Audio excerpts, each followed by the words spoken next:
Hello, authors, book lovers, and storytellers. So welcome to another exciting edition of Reader's Magnet featured author interview, and we are streaming live on all our platforms. That's YouTube, Facebook, and Twitter. I'm your host, Rob, and today we're meeting Avery Christy, a distinguished writer and seasoned outdoorsman whose passion for adventure and storytelling spans over 3 decades. And again, with a rich background in journalism and a portfolio of hundreds of articles on history, anthropology, and archaeology, he seamlessly blends his extensive knowledge with his love for the wild. And when he's not crafting compelling narratives, you'll find him braving the harsh winters of the Rockies, camera in hand, capturing the beauty of his surroundings. And Avery's latest creation, the Mountain Lord series, merges medieval and Old West influences in a gripping fantasy action adventure, echoing the legacy of literary greats like Robert Howard and Louis L'Amour. And he's here to talk about his new title, The Stone Warrior, Book 1 of the Wanderer series. Please help me welcome Mr. Avery Christy. Mr. Avery, how are you doing today? Doing great this afternoon. Thank you, Rob. Yeah. Well, good to hear that. Yeah. So Mr. Avery, going back with the book, because again, I was checking right here, and again, 30 years of experience doing, again, journalism and then writing novels. So I just want to ask you, like, what led you to transition from journalism to writing novels? And has your past experience really influenced you on your storytelling? Well, let's start with the transition. The transition was gradual.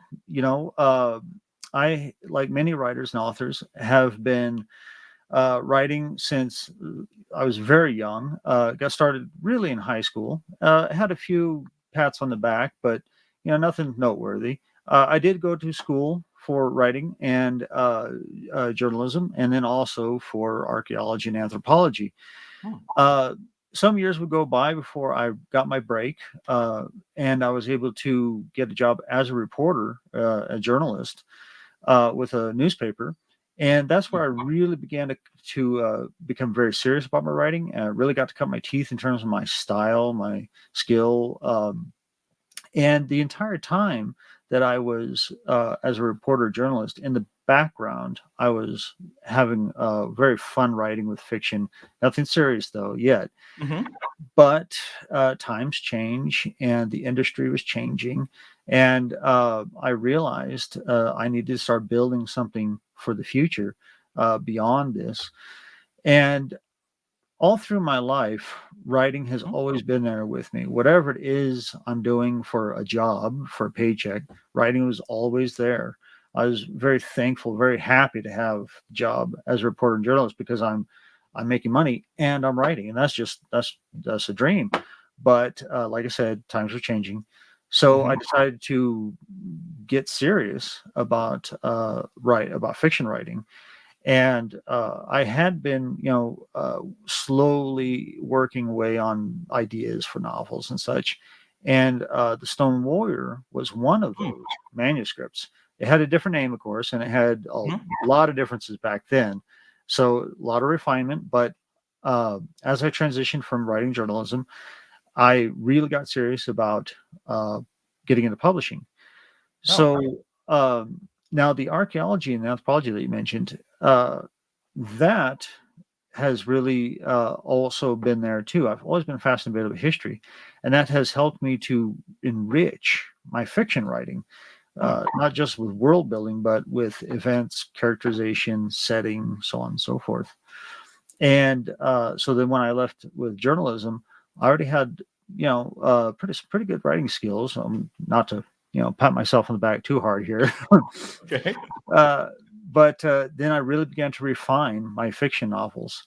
And I tried first with traditional publishing, but I didn't know much about the industry. I didn't know much about what is required to get a book traditionally published. So I had a bit of frustration there. But I tried independent publishing, and that is where things have begun to take off for me. Wow, awesome. And I've heard that you have received awards for again from the Mountain Lord series. That was in sorry again, where was that from again? Okay, my first debut novel called Mountain Knight, and independently published, of course, I was encouraged by some friends to try entering into some awards just to gain some traction for it. And Hmm. so I entered it into the New Mexico Arizona Book Awards, which Oh, is for both states, New Mexico and Arizona, and they receive each year thousands and thousands of entries, and I was one of them for 2023. And lo and behold, I won as fantasy fiction for 2023, and that was my debut novel. And then just this week, my second novel in the Mountain Lord series has been named a finalist again oh. for the same category of fantasy fiction for 2024. So my debut and my second novel both have either been nominated or have won for fantasy fiction in New Mexico and Arizona. Um, so that's pretty good for, I think, for a good right out of the gate. Hey, it's not all the time though. A debut author though has their first book receive awards, and again, Mhm. if you have received awards for your book, it really means something. It's just not about the writing style or about. It's Yeah. really the whole package of the book itself. And again, we're talking about the Mountain Lords here, but right now, talking about your book, The Stone Warrior. Yes. So, what inspired you to write The Stone Warrior, and how does it fit into your broader, again, Mountain Lord series? Like, how does it fit in within the stories? Okay, well, how it fits in is the Wanderer series is a small spin-off series following a singular character. The Mm-hmm. Mountain Lord series is a much larger scoped series of novels with various characters and settings and such. So this one's much more focused in on setting and character and story that it follows. But it is set within that world. It's a spin-off, and in terms of where it came from, uh, my first fantasy fiction novel was Elf Stones of Shannara by Terry Brooks. I read that when I was Oh, 6 years old, and I've been reading ever since. And some of my earliest reads, of course, were Robert Howard, Robert mm-hmm. Jordan, uh, and of course Tolkien. So a lot of inspiration drawn from those fantasy fiction writers, and then of course later a friend of mine got me hooked into Louis L'Amour, and I live in the American West, and I grew up here in the American West, and of course we alluded to I spent a lot of time out in the wilds, out in the Rocky Mountains and such, and I have for many many years. So the American West is deeply a part of me. And well, when I was getting started, they say, write what you know. Well, I know archaeology, I know anthropology, I know history, I love history, and I know the American West.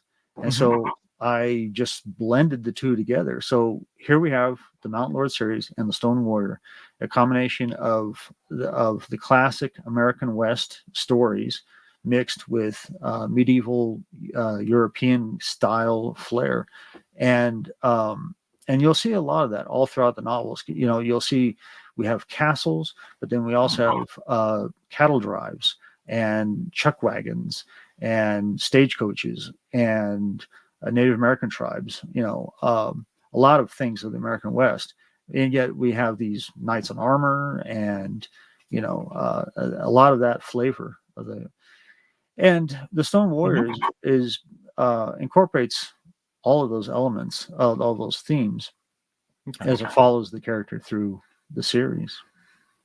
Oh, and just we're talking about a Stone Warrior here, Avery. Can you at least give us a brief overview of the Stone Warrior book itself, and what is it really? What is its central theme, though?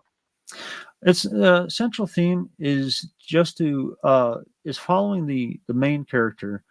Mm-hmm. Uh, I really want to explore the struggles that men in general have through their lives, struggles of relationships, jobs, trying Mm-hmm. to find meaning and such.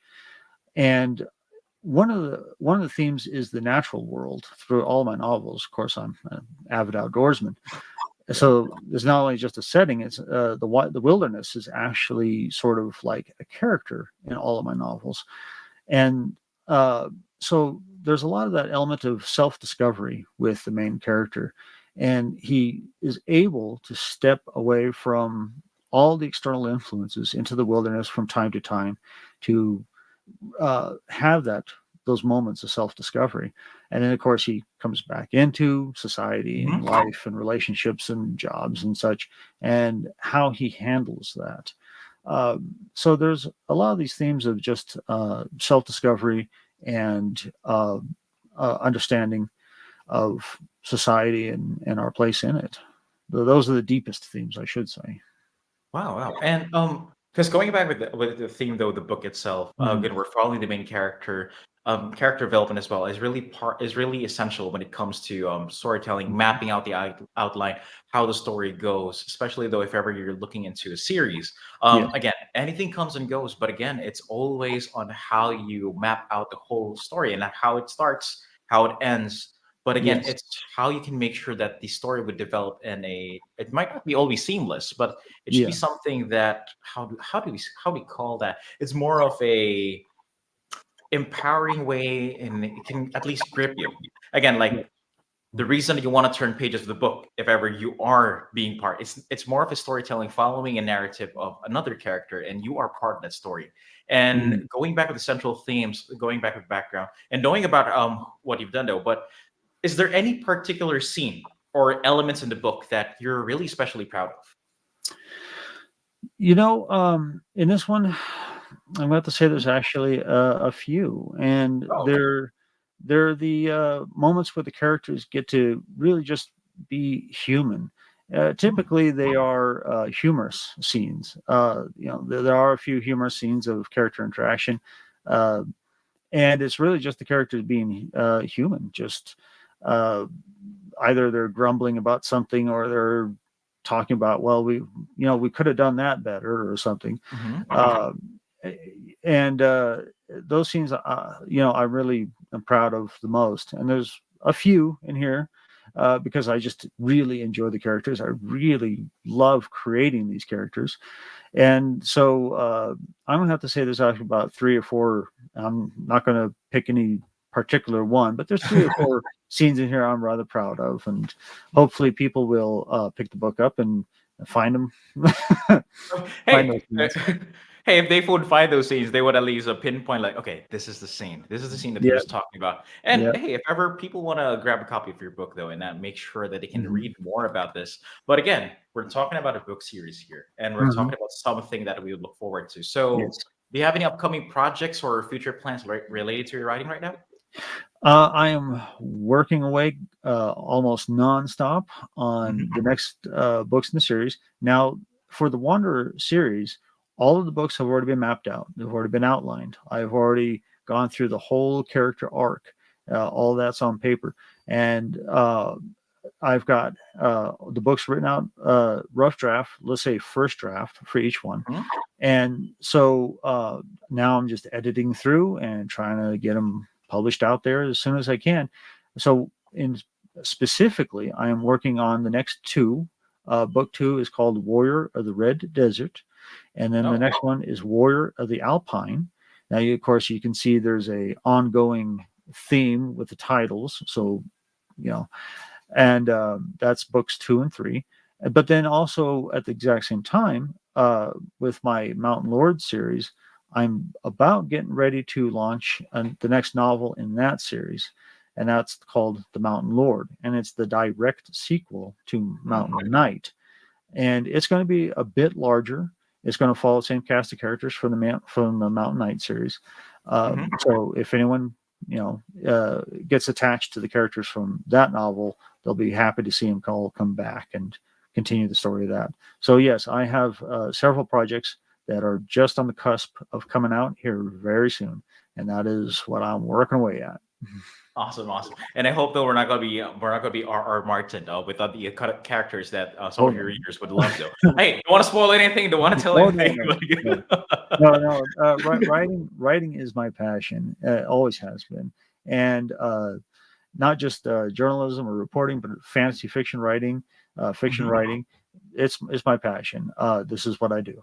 So Awesome. we are not going to be waiting forever for the next book in the series. I'm getting them out as fast as I can because it's just such a joy for me to be doing this. It really is. Love it, love it, and I love the idea. It reminds me of that quote though. Do when you work when you love the work you're doing, you'll never work for a day.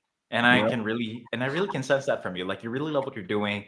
Yeah. Passion has been poured onto your book. It's being expressed through writings. So, but again, Avery, there might be Mhm. people who would be interested to pick up your book, try to see a few pages, or read a copy though. Mhm. But what message or what do you want your future readers and current readers to feel or to experience once they'll grab a copy of the book? Any message you want to leave them?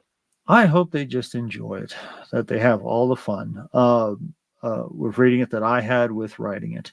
I've been reading books, novels, fantasy fiction, so on, since I was very, very, very young, and it has been Mhm. a great joy to step over into these worlds of imagination from various writers. And this is my world of imagination. It carries all the joy that I have of writing, Mhm. and it carries with me the joy that I have being outside in the wilderness and the mountains. That's definitely, I hopefully carried it across into the book. I like to think so, but uh, hopefully people will see that and feel that. I do try to add the poetics and the beauty of the outside world, the wilderness, into my novels.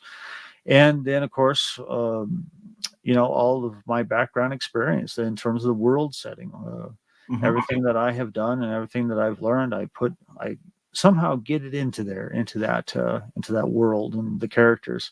So I just hope that people enjoy and just fall in love with the characters as much as I had in making them.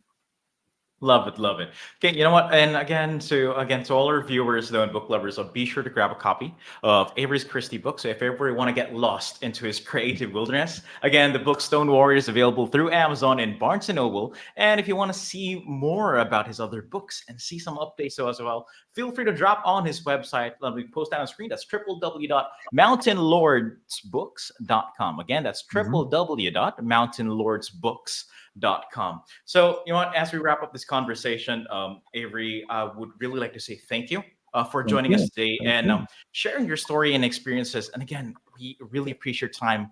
And again, and I'm not sure. I'm sure I'm not the only one, but there are a lot of science fiction lovers, and I am one of them. And I really love science fiction. So Uh, again, fiction books, action, science fiction.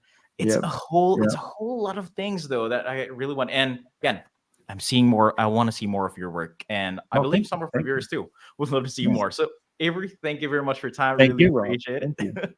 Thank Okay, you. Thank and you for the once opportunity. again, hey, and again to all of our viewers, though, again, once again, this is Avery Christie, author of the book Stone Warrior, and to all our viewers, thanks for tuning in. And as we say here at Readers Magnet, we share your story with the world. Keep your story alive and thriving. Until next time, have a good one. Ciao.